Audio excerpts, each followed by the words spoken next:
આજે ભણશું વિદ્યુત ડાયપોલ. વિદ્યુત ડાયપોલ એટલે શું?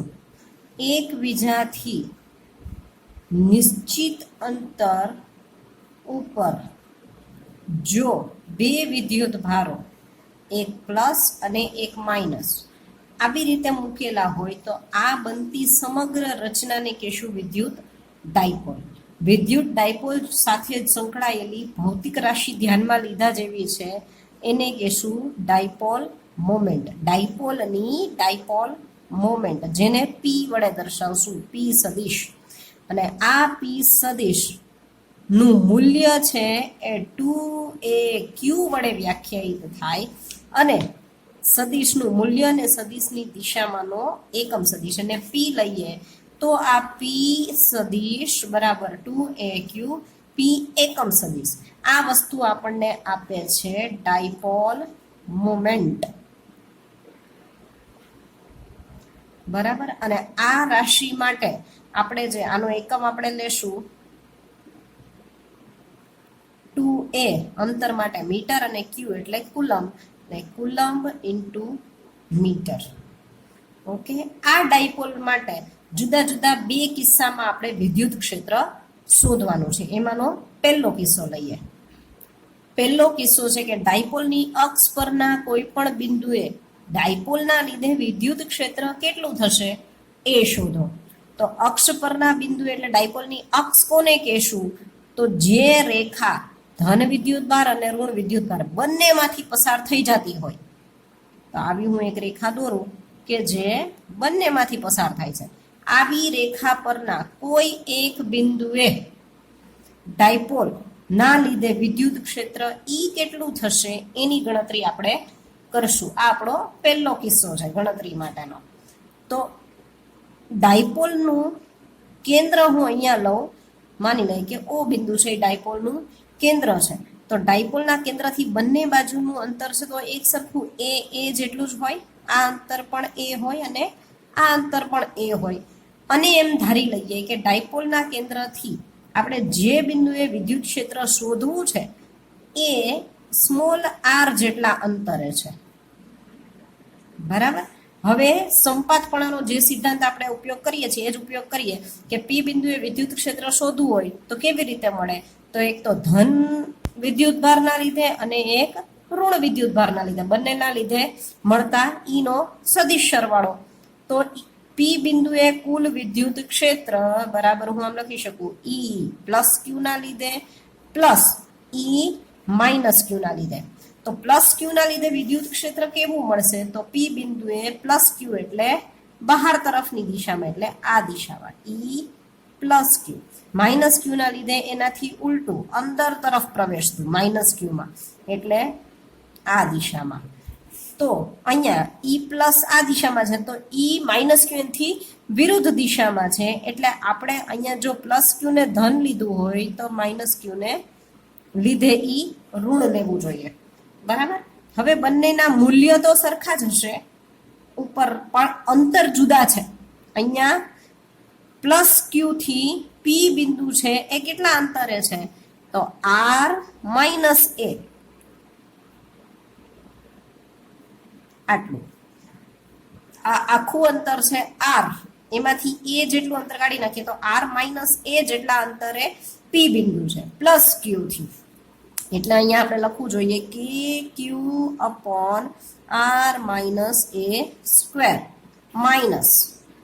માઇનસ ક્યુ ના લીધે તો કે q upon r plus a square. શું કામ? કારણ કે આ આર પ્લસ એ, માઇનસ ક્યુ થી પી બિંદુ એટલા અંતરે છે આર પ્લસ એ, એટલે અહીંયા આર પ્લસ એ સ્ક્વેર લીધું. હવે કે ક્યુ ને હું કોમન લઈ લઉં તો 1 upon r minus a square minus 1 upon r plus a square. આનું જો સાદું રૂપ આપતા જઈએ તો સાદું રૂપમાં આપણને આવું મળે કે નીચેના બંને એ માઇનસ બી એ પ્લસ બી જેવા અવયવો છે તો એનું થાય a square minus b square મુજબ આર સ્ક્વેર માઇનસ એ સ્ક્વેરનો સ્ક્વેર. અને આને જો સોલ્વ કરીએ તો આર પ્લસ એનો સ્ક્વેર એટલે r square plus 2 a r plus a square minus r minus a square અહીંયા આવશે, તો એને છૂટું પાડીએ તો થાય r square plus 2ar minus a square. અહીંયા r square cancel, a square cancel, અને બચ્યું 4ar કે q upon R square minus a સ્ક્વેરનો સ્ક્વેર. 4ar ક્યુ કે આર સ્ક્વેર માઇનસ એ સ્ક્વેરનો સ્ક્વેર.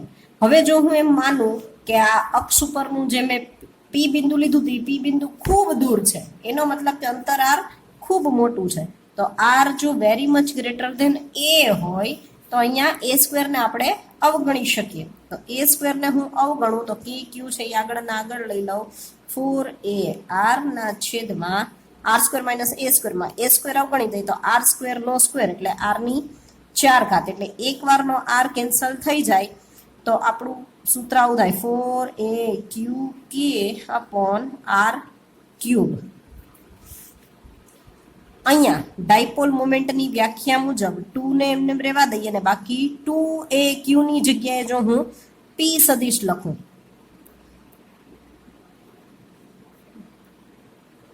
તો આપણને આવું મળે, ને સાથે ક્ષેત્રની દિશા છે એ તો અહીંયા પી એકમ સદિશ આપણે લેવી જ જોઈએ, એ આપણે લખી નાખીએ. તો 2aq ઇન્ટુ પી એકમ સદિશ એ બધાની જગ્યાએ આપણે શું લખશું? પી સદિશ. એટલે અહીંયા ઈ કેવું મળ્યું? 2p કે ના છેદમાં આર ક્યુબ.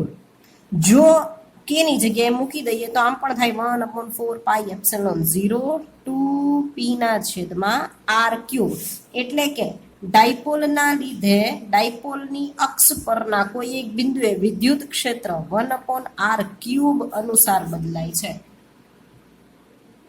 બરાબર, આ થયો એનો પહેલો કિસ્સો. હવે આપણે ભણશું બીજો કિસ્સો. બીજો કિસ્સો જે વિષુવ રેખીય સમતલ પરના બિંદુએ વિદ્યુત ક્ષેત્ર. તો ફરી પાછો આપણે આપણો અહીંયા ડાયપોલ દોરીએ તો આ પ્લસ ક્યુ માઇનસ ક્યુ બંનેને જોડતી રેખા એનું મધ્ય બિંદુ, અક્ષ એટલે બંનેમાંથી પસાર થતી રેખા, અને વિષુવ રેખા એટલે બંનેને લંબ હોય એવી રેખા, બંનેમાંથી પસાર થતી અક્ષને લંબ રેખા. તો અક્ષને લંબ એવું એક સમતલ છે એ આપણે અહીંયા ધ્યાનમાં લઈએ તો આની ઉપરનું એક બિંદુ હું લઉં પી. આપણને શું જોઈએ છે? વિષુવ રેખીય સમતલ પરના બિંદુએ વિદ્યુત ક્ષેત્ર. એટલે આ ડાયપોલની અક્ષ અને એને લંબ એવું સમતલ લઈએ અને સમતલ પરનું બિંદુ પી લઈએ તો એ પી બિંદુએ વિદ્યુત ક્ષેત્ર કેટલું થશે? બરાબર, તો આ કેન્દ્રથી આ અંતર છે એ ડાયપોલથી લીધેલું બિંદુ પી છે એ કેટલા અંતરે ધારીએ છીએ? આર.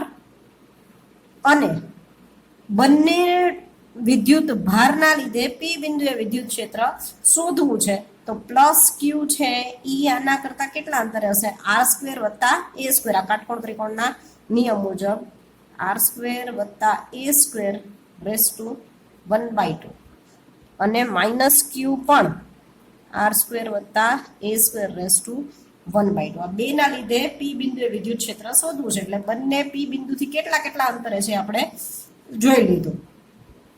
અહીંયા આ ખૂણાને હું કહું થીટા. તો થીટાનું શું કામ પડશે એ જોઈએ આગળ, કે પ્લસ ક્યુ ના લીધે પી બિંદુએ વિદ્યુત ક્ષેત્ર કઈ દિશામાં મળશે?